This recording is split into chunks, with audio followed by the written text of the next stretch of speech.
স্বাধীনতা চতুর্থ স্তম্ভ হচ্ছে সংবাদ।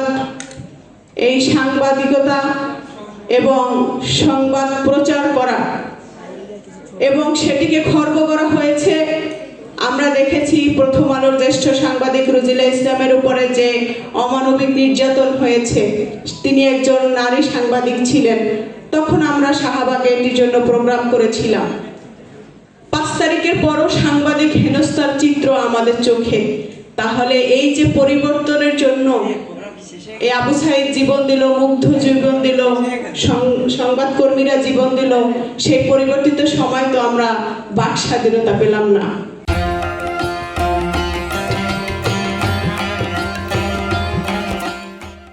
ভারাক্রান্ত হৃদয় বলছি, এখনো দেখি বিভিন্ন রিপোর্টার্সদের সাথে বিভিন্ন রাজনৈতিক ব্যক্তি কিংবা প্রশাসনের ব্যক্তি অসৌজন্যমূলক আচরণ করতে।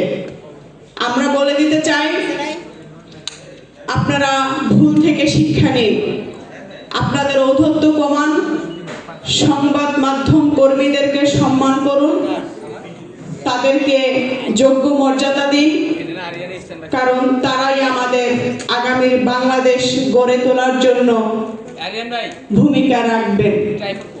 আপনাদেরকে অনুরোধ করব, কোনো দালালি নয়, কোনো পক্ষ নয়, কারো দিকে হেলে পড়বেন না। জোয়ার দেখে কারো দিকে হেলে পড়বেন না। আগামী নির্বাচনে সাধারণ মানুষের কাছে, দেশের মানুষের কাছে সত্যিকারী নির্বাচনী যে চিত্র সেটি তুলে ধরবেন। আমরা যারা মজলুম আমাদের পক্ষে থাকুন, আপনারা যারা মজলুম আপনাদের পক্ষে আছি। এই রিপোর্টার্স ইউনিটিতে এসে, আপনাদের এই মাল্টিমিডিয়া রিপোর্টার্স ইউনিটিতে এসে যেটি আমার সব থেকে ভালো লেগেছে সেটি হচ্ছে আপনারা প্রত্যেকে তরুণ, বয়স 18 যার, যুদ্ধে যাওয়ার সময় তার। অতএব আমরা মনে করি আগামীর বাংলাদেশ গড়তে আমাদের একটি যুদ্ধ করতে হবে। সেই যুদ্ধে আপনার আমার কাঁধে কাঁধ মিলিয়ে, পায়ে পা মিলিয়ে সামনে এগিয়ে যেতে হবে।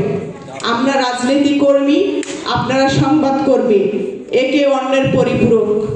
কেউ কাউকে ছাড়া আমরা পথ চলতে পারবো না। সেজন্য আপনাদের প্রতি এটি প্রত্যাশা রইল।